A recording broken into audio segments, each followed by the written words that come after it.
বরকতের কনসেপ্টটা অনেক বেশি ব্যাপক। ব্যবসা বাণিজ্যে বরকত কিভাবে লাভ হতে পারে? প্রথম যেই কন্ডিশন, শর্ত, সেটা হলো হালালভাবে ব্যবসা করতে হবে। একজন মানুষ আল্লাহ তাআলার সঙ্গে যুদ্ধ করছেন, আর সে আবার ব্যবসায় সফল হবে, ব্যবসায় সফল হবেন। এটা কিভাবে এটা হতে তো পারে? হতে পারে না। কিনা দামে বিক্রি করে দিলাম, অথবা আচ্ছা আপনি হুজুর মানুষ, ঠিক আছে আপনার থেকে 2 টাকা কম নিল। এই যে একটা মিথ্যা কথা, হুম। সে কিভাবে ব্যবসা উন্নতি করতে পারে?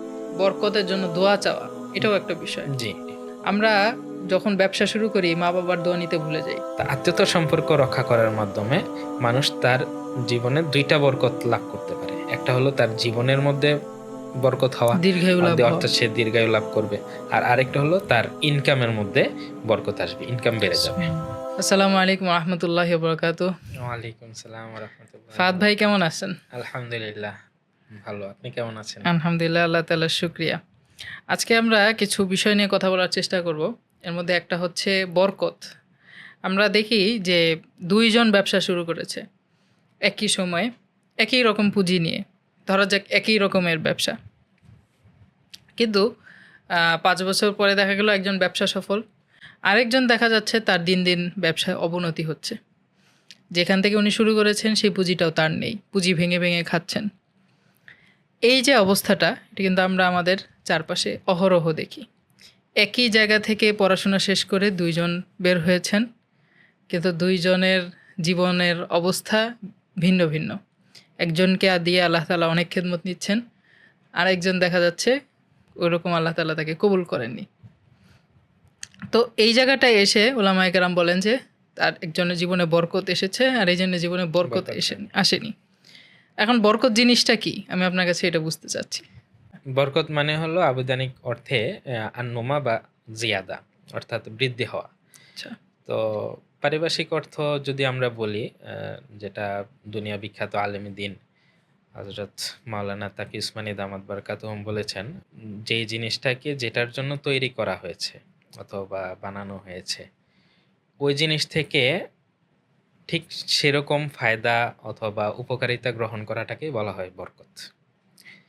তো বরকত জিনিসটা আসলে 2 ভাবে প্রকাশ পেতে পারে। একটা হলো মূল জিনিসটাই বৃদ্ধি হওয়ার মাধ্যমে, অথবা আরেকটা হলো মূল জিনিস বৃদ্ধি হলো না, কিন্তু আমি যে একটা জিনিস দিয়ে যেই কাজটা করতে পারছি, আরেকজন ঠিক ওই জিনিসটা দিয়েই সেই কাজটা করতে পারছে না। আচ্ছা। এটা একটা বরকতের অর্থ। যেমন ধরা যাক একজনের স্যালারি ছিল 20,000 টাকা। 20,000 থেকে 25,000 টাকায় চলে আসলো। স্যালারি বাড়লো, এইটা একটা বরকত। আরেকটা বরকত হচ্ছে 20,000 টাকা দিয়েই আল্লাহ তাআলা তাকে এমন এমন কাজ করার তৌফিক দিলেন, যেটা আরেকজন হয়তোবা 40,000 টাকা দিয়েও করতে পারছে না।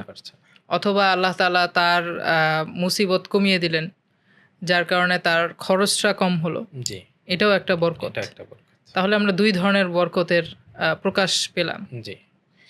তো প্রথম যেই বরকতের অর্থটা, যে মূল জিনিসের মধ্যেই বৃদ্ধি পাওয়া, এটা আমরা হাদিস থেকে গেটে পাই। অনেক জিনিসের মধ্যেই আসলে বরকত হয়েছে। যেমন হুদাইবিয়া সন্ধির সময় যখন রাসূলুল্লাহ সাল্লাল্লাহু আলাইহি ওয়াসাল্লাম সাহাবায়ে কেরামকে নিয়ে উমরা করতে গিয়েছেন। জি। তো পথিমধ্যে কুরাইশের বাধাপ্রাপ্ত হয়েছেন কুরাইশদের মাধ্যমে। সেখানে একটা ঐতিহাসিক সন্ধি হলো, হুদাইবিয়া সন্ধি নামে যেটা পরিচিত। তো হুদাইবিয়া সন্ধির সময় সাহাবা একরাম রাসূলুল্লাহ সাল্লাল্লাহু আলাইহি ওয়াসাল্লামের কাছে নামাজের সময় পানির স্বল্পতার কথা বলেছেন যে, ইয়া রাসূলুল্লাহ পানি কম, আমরা এতজন মানুষ কিভাবে ওযু করব? তখন রাসূল সাল্লাল্লাহু আলাইহি সাল্লাম বললেন যে, তোমাদের পাত্রে যতটুকু পানি আছে এটা উপস্থিত করো। সাহাবা একরাম উপস্থিত করলেন, অল্প কিছু পানি হলো। তখন রাসূল সাল্লাল্লাহু আলাইহি ওয়াসাল্লাম ওই পাত্রে নিজের আঙ্গুল মোবারক দিয়ে দিয়েছেন। যার কারণে রাখলেন। যার কারণে দেখা গেল যে রাসূল সাল্লাল্লাহু আলাইহি সাল্লামের এই আঙ্গুল রাখার বরকতে আঙ্গুল থেকে ঝর্ণাধারার মতো পানি প্রবাহিত হচ্ছে। সুবহানাল্লাহ। তো এবং এই পানি দিয়ে সমস্ত সাহাবা একরামের জরুরত বা প্রয়োজন তারা পূরণ করতে পারলেন। তো এখান থেকেও আমরা দেখতে পাই যে এটা একটা বরকতে রাসূল সাল্লাল্লাহু আলাইহি সাল্লামের মুজিজার মাধ্যমে প্রকাশ পেয়েছে।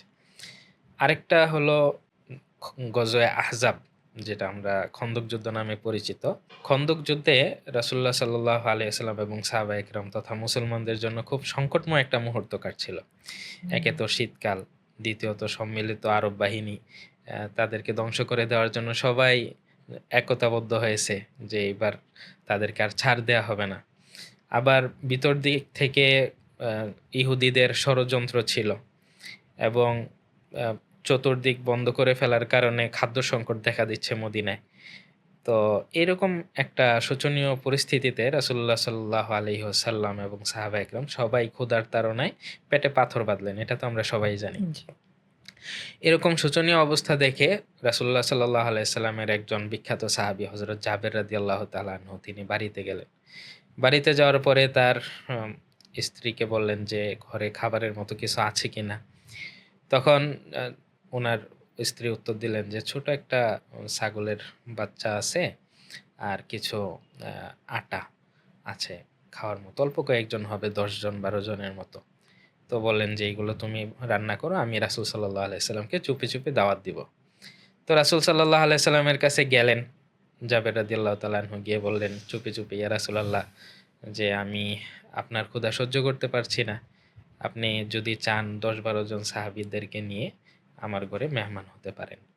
রাসূল সাল্লাল্লাহু আলাইহি সাল্লাম শুনে সাহাবা ইকরামকে সবার সামনে ঘোষণা দিলেন যে, "এই জাবের তোমাদের জন্য মেহমানদারির আয়োজন করছে। তোমরা সবাই তার বাড়িতে চলো।" তখন উনি পেরেশান হয়ে গেলেন উনার স্ত্রীর কাছে ঘটনার বিবরণ খুলে বললেন। উনার স্ত্রী আ তাকে সান্ত্বনা দিয়ে বললেন, "যেহেতু রাসূল সাল্লাল্লাহু আলাইহি সাল্লাম বলেছেন, তাহলে আর আমাদের কোনো টেনশন নেই। হয়ে যাবে ইনশাআল্লাহ।" তো রাসূল সাল্লাল্লাহু আলাইহি সাল্লাম গেলেন প্রায় ১,০০০ সাহাবী নিয়ে এবং দেখা গেল রাসূল সাল্লাল্লাহু আলাইহি ওয়াসাল্লামের বরকতে সমস্ত সাহাবীদের তারা পেট ভরে খেতে পারলেন এবং ওই খাদ্য থেকে একটু পরিমাণও কমেনি। তো সুবহানাল্লাহ। এটাও একটা বরকত। মূল জিনিসের মধ্যে বরকত হওয়া। দ্বিতীয় যেটা বলছিলাম যে মূল জিনিসের মধ্যে বরকত হয়নি বা বৃদ্ধি হয়নি। কিন্তু আমি এই জিনিসটা দিয়ে এমন কাজ করতে পারছি যেটা আমার অনুরূপ জিনিস দিয়ে আরেকজন করতে পারছে না। হ্যাঁ? এটাও একটা বরকতের অর্থ। যেমন আ আমি ৳১,০০০ ইনকাম করি কথার কথা। আর কিন্তু আল্লাহ তাআলা আমাকে শারীরিকভাবে সুস্থতা দান করেছেন।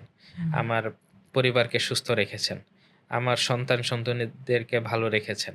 কিন্তু আরেকজন ৳১,০০০ ইনকাম করছে কিন্তু তার পরিবারে পেরেশানি। তার স্ত্রী অসুস্থ, দুরারোগ্য ব্যাধিতে আক্রান্ত। তার চিকিৎসা বাবদ অনেক টাকা খরচ হচ্ছে। তো দেখা গেল যে সে ৳১,০০০ কামানোর পরেও, ইনকাম করার পরেও সে ঐরকম আ উম সুখময় জীবনযাপন করতে পারছি না যেটা আমি ৳১,০০০ দিয়ে করতে পারছি। এটা একটা বরকতের অর্থ। এখান থেকে আমার একটা জিনিস মনে পড়লো, সেটা হচ্ছে যারা কওমি মাদ্রাসায় পড়ান বা আমাদের বাংলাদেশে যারা মসজিদ মাদ্রাসা নিয়ে আছেন, থাকেন, আপনি তাদের ব্যাংক ব্যালেন্স দেখেন বা ফিনান্সিয়াল অবস্থার দিকে তাকালে দেখবেন যে বেশ সংকটময় জীবন তারা কাটাচ্ছেন। হয়তোবা একজন দিনমজুর যে পরিমাণ ইনকাম করছেন, অনেক সময় দেখা যায় যে তার ইনকামটা তার থেকেও কম। একজন রিক্সা চালক যা আয় করছেন, তার থেকেও অনেক সময় একজন মসজিদের ইমাম সাহেব বা মুয়াজ্জিন সাহেবের ওজিফাটা তার থেকেও কম থাকে। কিন্তু আপনি এটাও দেখবেন অদ্ভুতভাবে যে তাদের জীবনের আ সংকটময় মুহূর্তগুলোকে আল্লাহ তাআলা পার করে পার দিচ্ছেন। করে দিচ্ছে। খুব অল্প টাকায়, যে টাকা দিয়ে একজন মানুষ, একজন কর্পোরেট ওয়ার্ল্ডের খেটে খাওয়া মানুষ হয়তোবা চিন্তাও করতে পারবেন না যে এত এত অল্প টাকা অল্প দিয়ে টাকায় কিভাবে কিভাবে সম্ভব? সংসার চলে। আমরা অনেক মানুষকে বলতেও শুনি, মসজিদের ইমাম সাহেবদের বা খতিব সাহেবদেরকে বলতেছেন যে, "আপনারা এত অল্প টাকা দিয়ে কিভাবে সংসার চালান? এটা তো আমরা কল্পনাও করতে পারি না।" হুম, তো এক্সাক্টলি। এইটা আসলে সত্যিকার অর্থেই আল্লাহ তাআলা ওই যে বরকত দেন তাদের জীবনে। জি। তারা দিনের কাজ নিয়ে পড়ে থাকেন। আচ্ছা, বরকত কোন, কোন বিষয়ে হতে পারে? টাকা-পয়সা তো আমরা বুঝলাম। এটা তো চাক্ষুষ। হুম, ২ টা বিষয়। এক হচ্ছে হয়তোবা টাকা-পয়সাটা বেড়ে গেল, তার মানে বরকত হলো। হুম। আরেকটা হচ্ছে আ এক পরিমাণ একই অঙ্কের টাকা দিয়ে একজন বেশি পরিমাণ কাজ করতে পারছে, আরেকজন পারছে না। তো টাকা-পয়সার বরকতটা তো বুঝলাম। আর কি, কি ক্ষেত্রে এরকম বরকতটা চাক্ষুষ বোঝা যায়? সুন্দর প্রশ্ন। বরকত আসলে শুধুমাত্র টাকা-পয়সার মধ্যেই হবে বিষয়টা এরকম না। জি, বরং বরকতের কনসেপ্টটা অনেক বেশি ব্যাপক। জি। যেমন মানুষের জীবনের মধ্যে বরকত হওয়া, আচ্ছা। সময় এবং কর্মের মধ্যে বরকত হওয়া। এটাও বরকতের একটা অংশ। যেমন মানুষের জীবনের মধ্যে বরকত হওয়ার মানে কি? যে সে দেখা গেল যে আ উনি উনার জীবনকালে এমন, এমন কাজ করে যেতে পারছেন, জি, তার মতোই আরেকজন সেম হায়াত বা সেম সময় পেল, দীর্ঘায়ু লাভ করল, তার মতো বয়স। সেই কাজগুলো করে যেতে পারছে না। জি। আমরা যদি আমাদের আকাবের আসলাফের দিকে তাকাই, ওনারা এমন এমন কাজ করেছেন এক একজন ব্যক্তি, বর্তমান জমানায় একটা লাজনা, একটা সংস্থার পক্ষে এই ধরনের কাজ করা সম্ভব না। যেমন শামসুল আইম্মা সারাখসি রহমতুল্লাহ এর কথা যদি আমরা ধরি, উনি ওনার মাফসুদ প্রায় ৩০ খণ্ডে লিখেছেন একজন, এবং আরো মজার বিষয় হলো এই পুরোটাই উনি লিখেছেন ওনার মুখস্থ স্মৃতিশক্তি থেকে। এটা কিভাবে সম্ভব হলো? আবার আমরা যদি আমাদের নিকট অতীতের আকাবিরদের দিকে লক্ষ্য করি, মাওলানা আশরাফ আলী থানভী রহমতুল্লাহ আলী, উনি প্রায় 1000-এর মতো কিতাব লিখেছেন। যেটা আমরা কল্পনাও করতে পারি না যে এই 1000 বইগুলো আমরা সারা জীবন পড়ে শেষ করতে পারবো কিনা। তাহলে উনি এত কাজ কিভাবে করতে পারলেন? তো বোঝা গেল যে উনার জীবনে বরকত হয়েছে। এবং আব্দুল হাই লাকনবী রহমতুল্লাহ আলী মাত্র 39 বা 40 বছর জীবন পেয়েছেন।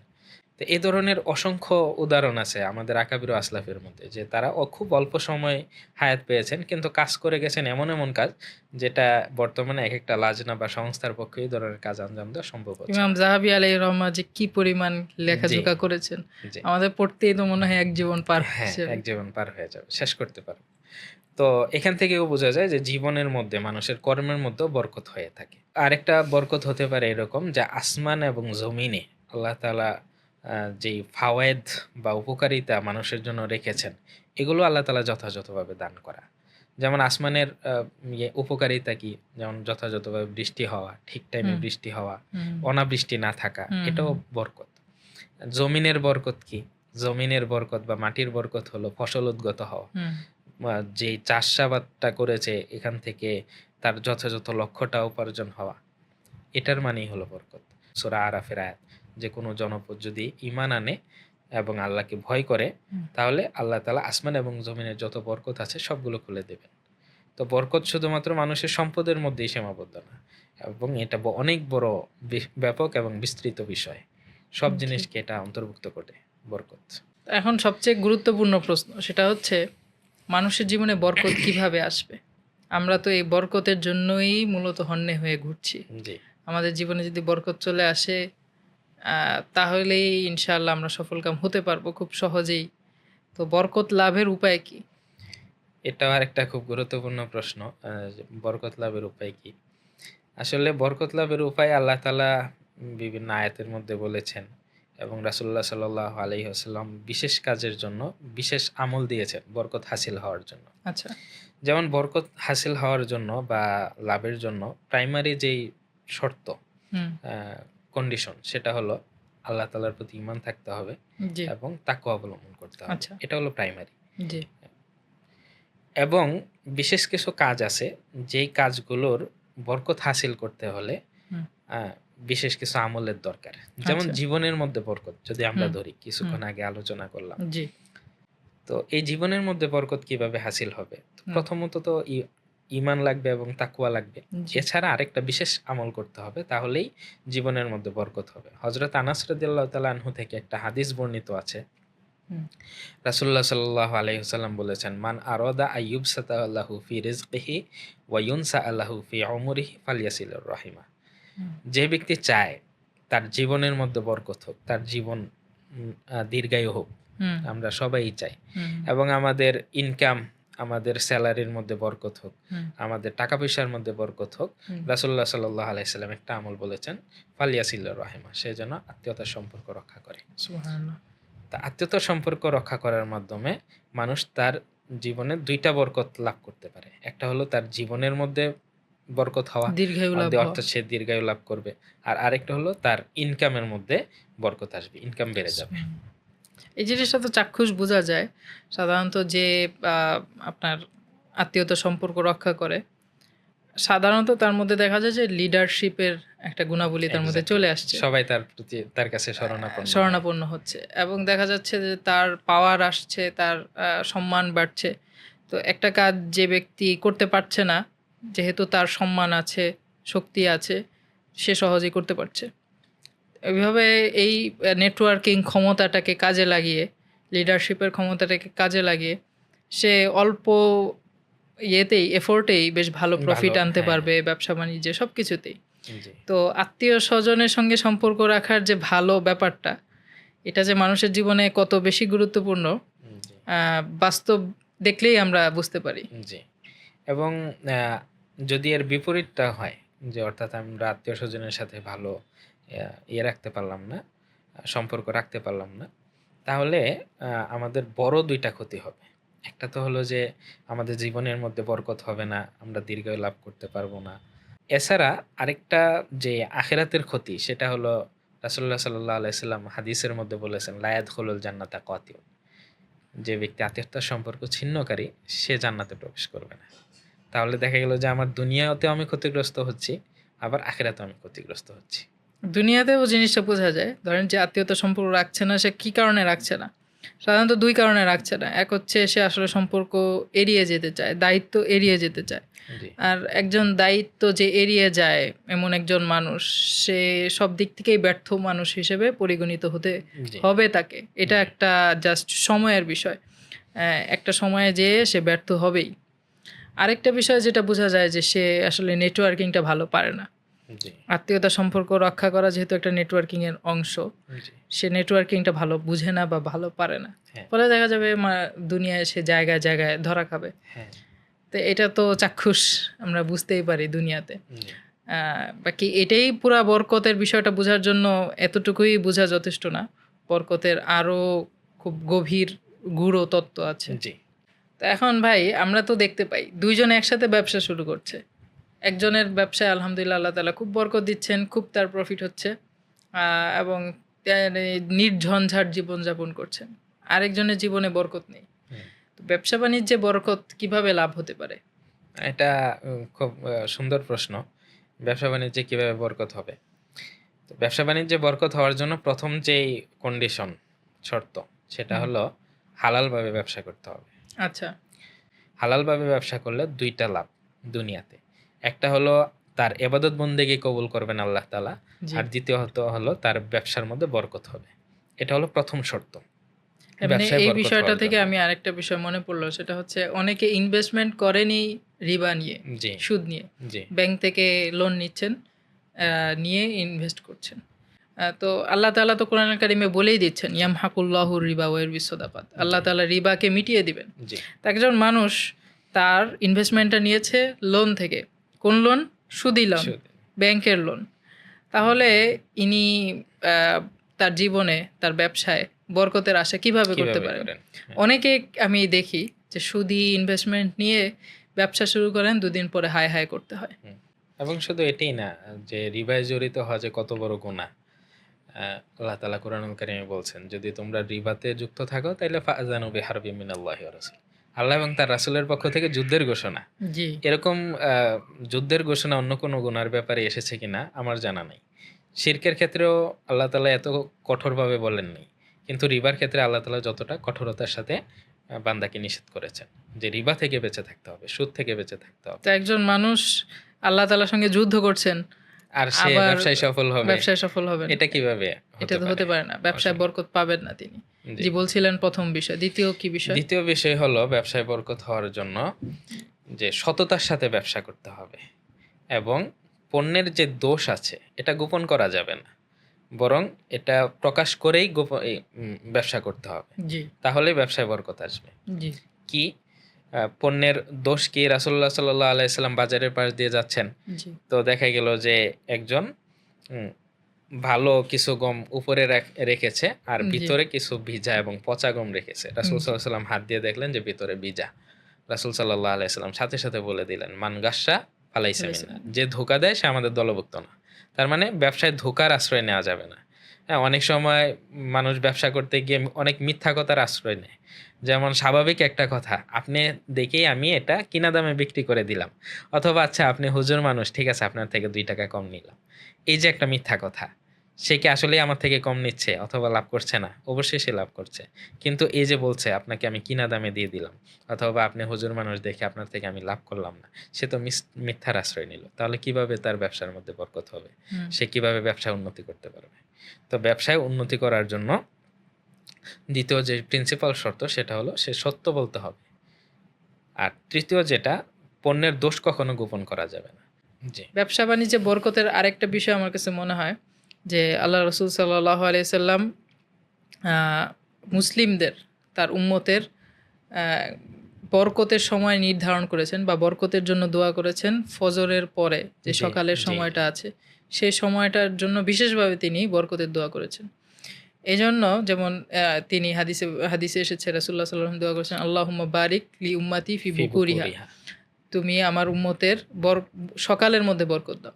এজন্য আমাদের বিজনেসগুলো হয়ে গেছে রাত কেন্দ্রিক, জি, মানে কাজগুলা সব রাত পর্যন্ত হয়, কিন্তু সকালটা ফজরের পরে যে বরকতময় সময়টা সে সময়টুকু দেখা যায় বেশ ভালো রকমভাবে মানুষ নষ্ট করে। জি, দোকানই খুলে 10টা থেকে 11টা বাজে। আবার আপনি যদি সেই আগের সময়ে পান বা এখনও বিভিন্ন গ্রামে গঞ্জে যান, দেখবেন যে কেনাকাটা হয়ে যাচ্ছে সকাল 10টার মধ্যে। 10টার আগেই। তাদের সারাটা দিন খুব সুন্দর কাটে। তাদের পুরোটা বিষয় একটা সময়ের মধ্যে চলে আসছে। কাঁচা বাজার বলেন, মাছের বাজার বলেন, আমাদের শহরের বাজারগুলোর মতো সেগুলা এই সারা রাত বা গভীর রাত পর্যন্ত চলে না। তো দেখা যাচ্ছে তাদের জীবনে বরকতটা চাক্ষুষ বোঝা যায়। তাদের এতটুকু সময়ের মধ্যে শহরের একজন মানুষ যেই পরিমাণ বেচা বিক্রি করে তার অনুপাতে একজন গ্রামের মানুষের যে পরিমাণ চাহিদা, এই চাহিদাটুকু এই অনুপাতে সে পূরণ করে ফেলতে পারে অল্প একটু সময় দিয়ে। আর সেই অনুপাতে একজন শহুরে মানুষের অনেক সময় লেগে যাচ্ছে। জি, তো এটা তো বরকতের একটা চাক্ষুষ উদাহরণ আমরা দেখতে পাই। তো আমাদের ক্ষেত্রে আমাদের যারা বিজনেস পার্সন আছেন, তারা যদি এভাবে ব্যাপারটা চিন্তা করেন যে দোকানে 10টার আগে হয়তো কেউ আসবে না, কিন্তু দোকানের যে বিজনেস প্ল্যান বা যে বিষয়গুলো আছে সেই বিষয়গুলো আমি সকাল সকাল করলাম, আমি আমার ব্যবসার উন্নতির জন্য ফিকিরের জন্য আমি আমার সকালটাকে বরাদ্দ রাখলাম এবং গভীর রাত পর্যন্ত এই ব্যাপারটাকে টেনে না নিয়ে গেলাম, তাহলে ইনশাল্লাহ ব্যবসা বাণিজ্যের এই বরকতটা আমরা স্পর্শ করতে পারবো। জি। এটা শুধু ব্যবসা-বাণিজ্যের ক্ষেত্রেই না, এই কথার সাথে আরেকটা সংযুক্তি হলো এরকম। আ আমরা যে পেশাতেই আছি, জি, যেমন আমি ধরেন ছাত্র। তাহলে আমি যদি সকালবেলা উঠে পড়াশোনা করি, জি, তো এটা সায়েন্টিফিক ভাবেও প্রমাণিত যে সকালবেলা উঠে সে ১ ঘন্টায় যে পরিমাণ পড়া মুখস্থ হওয়ার কথা, সারাদিনের অন্য কোনো সময়ে তো ২ ঘন্টা, ২.৫ ঘন্টা, ৩ ঘন্টা লেগে যাবে। তো এটাও তো একটা বরকত। জি, যে সকালবেলা খুব দ্রুত মানে তার মেমোরাইজ করতে সহজ হয়, সহায়ক হয়। কারণ জি, সকালের পরিবেশটাই থাকে খুব নিরিবিলি, নির্ঝঞ্ঝাট, কোলাহলমুক্ত, তখন মস্তিষ্ক ঠান্ডা থাকে। এই সময় উঠে যদি কেউ পড়াশোনা করে, হ্যাঁ? তাহলে তার পড়া মুখস্থ হতে বাধ্য। সে পড়া মুখস্থ হবেই। এবং একজন সফল ছাত্রের কিন্তু আপনার পরিচয় হলো এটা, যে ব্যক্তি, যেই ছাত্রটা সকালবেলা উঠে পড়াশোনা করে, সে ভালো রেজাল্ট করতে পারবে। তার কম পড়লেও হবে। জি, কম অনেক পড়লে হবে। সময় হয় একজন একজন ছাত্র সারাটা দিন পড়ছে, সারা রাত পড়ছে, খুব কম ঘুমাচ্ছে। হ্যাঁ, আরেকজন সকালবেলা উঠে ব্রেইনটা যখন খুব শার্প থাকে তখন অল্প সময় পড়ছে, জি, সারাদিন আর পড়াশোনার ধারে কাছে নাই সে। তো এমন ব্যক্তি দেখা যাচ্ছে যে দুইজনের ফলাফলটা হয়তো প্রায় সমান সমান হয়, অথবা যে সকালটাকে কাজে লাগিয়েছে ৪ টা বেশি হয়ে তারটা যায়। বেশি হয়ে যায়। এটা তো আমরা চাক্ষুষ দেখি আমাদের সমাজে। জি, তো বরকত নিয়ে আমরা অনেক কথা বললাম। আল্লাহ তাআলা আমাদের জীবনে বরকত দান করুন, আমাদের কাজগুলোকে বরকত দান করুন। আমিন। সাহাবা একরাম যেকোনো কাজ, ভালো কাজ করতেন, রাসূল সাল্লাল্লাহু আলাইহি সাল্লাম এখানে বরকতের দোয়া করতেন। যেমন কেউ বিয়ে করছে, এটা একটা ভালো কাজ। রাসূল সাল্লাল্লাহু আলাইহি সাল্লাম কি দোয়া করতেন? বারাকাল্লাহু লাকুম ওয়া বারাকা আলাইকুম ওয়া জামা বাইনাকুম ফি খাইর। এখানেও বরকতের দোয়া করছেন। এবং রাসূল সাল্লাল্লাহু আলাইহি সাল্লাম ক্ষেত্র বিশেষে অ্যা বিভিন্ন বস্তুর জন্য আলাদা বরকতের কথাও বলেছেন। যেমন নবীজি বলেছেন যে ৩ টা জিনিসের মধ্যে বিশেষভাবে বরকত আছে। হ্যাঁ? একটা হচ্ছে আল মারকাবুল হানি, এক আরামদায়ক বাহন। আমাদের উম আ প্রেক্ষাপটে আমরা গাড়ি বলতে পারি। হ্যাঁ? আরেকটা হলো আল মারআতুস সলিহা, অর্থাৎ নেককার স্ত্রী। এটাও বরকতের একটা মাধ্যম। হ্যাঁ? আরেকটা হলো আল আদ-দারুল ওয়াসিহ, প্রশস্ত বাসা, প্রশস্ত ঘর। এটাও বরকতের একটা মাধ্যম। রাসূলুল্লাহ সাল্লাল্লাহু আলাইহি ওয়াসাল্লাম, আমরা তো অজুর পরে আল্লাহুম্মা জাআলনি মিনাত তাওয়াবিন ওয়া জাআলনি মিনাল মুতাতাহিরিন এই দোয়াটাই পারি। জি, কিন্তু রাসূলুল্লাহ সাল্লাল্লাহু আলাইহি ওয়াসাল্লাম অজুর পরে আরেকটা দোয়া করতেন বিশেষভাবে। সেই দোয়াটা কি? নবীজি বলতেন, আল্লাহুম্মা গফিরলি যামবি ওয়া ওয়াসসি' লি ফি দারি ওয়া বারিক লি ফি রিজকি। যে হে আল্লাহ, আপনি আমার গুনাহসমূহ মাফ করে দেন, আপনি আমার ঘরে প্রশস্ততা দান করেন এবং আপনি আমার রিজিকের মধ্যে বরকত দান করেন। তো এটাও একটা চমৎকার দোয়া। আমরা অজুর সময় বা এই আমলটা, এই দোয়াটা আমরা আমলে নিয়ে আসতে পারি। এটাও আরেক বরকত লাভের একটা দোয়া।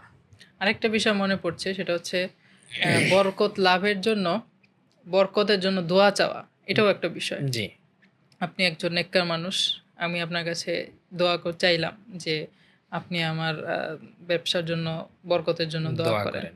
এবং হাদিস শরীফে, সিরাতের কিতাবে যেগুলো পাওয়া যায় যে রাসূলের জমানায় কারো গাছে খুব ভালো ফল হয়েছে, প্রথম ফলটা যে ফলটা সেটা তিনি রাসূলুল্লাহ সাল্লাল্লাহু আলাইহি ওয়াসাল্লামের জন্য সাল্লাল্লাহু হাদিয়া দিতেন। নিয়ে আসছেন। জি, তো এই ব্যাপারটা কিন্তু বর্তমান সময়ে হতে পারে। যখন আমরা কোনো কাজ শুরু করব, তখন ওলামায়ে কেরামের কাছে, সালেহীন বুজুর্গদের কাছ থেকে দোয়া চাইবো, এবং এটার থেকে যখন প্রফিট আসা শুরু করবে, তখন আমরা যদি এটা সালেহীন বুজুর্গদের সাথে শেয়ার করি, আহ, এবং ধরা যাক আমার পরিবারের মুরব্বী যারা আছেন, মা বাবা, তাদের সাথে যদি এটা শেয়ার করি, আনন্দটুকু ভাগাভাগি করি, তাহলে ইনশাল্লাহ তার বরকত দিন দিন বাড়তে থাকবে। জি, আমরা যখন ব্যবসা শুরু করি, মা বাবার দোয়া নিতে ভুলে যাই। আমরা ভাবি যে ব্যবসাটা শুরু করব, আমার আমার এই ক্ষেত্রে হুনার বা আমার স্কিল আছে, আমার এক্ষেত্রে টাকা পয়সা পরিশ্রম। আছে, পরিশ্রম করার ক্যাপাবিলিটি আছে, বাস আমি শুরু করলাম।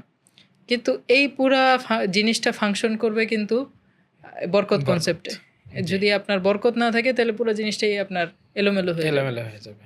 তো আমরা মা বাবার কাছ থেকে দোয়া নিয়ে কাজটা শুরু করি না। তো অনেকে আবার টানিয়ে রাখেন মা বাবার দোয়া দিয়ে, মানে জিনিসটাই মা বাবার দোয়া দিয়ে চালু হয়েছে, বা পুরোটাই মা বাবার দোয়ায় হচ্ছে। ভালো জিনিসটা, বাকি এই জিনিসটা যদি যেন অন্তরের বিষয় হয়, আমরা যেন মা বাবার কাছ থেকে দোয়া নিয়ে ব্যবসা শুরু করি, এবং এর যে প্রফিট, এর যে আনন্দগুলো, সেখানে মা বাবা এবং আত্মীয় স্বজনকে অংশীদার রাখি। জি, আমার ধারণা এতে ব্যবসা বাণিজ্য এবং সব বিষয়ে বরকত হবে। জি।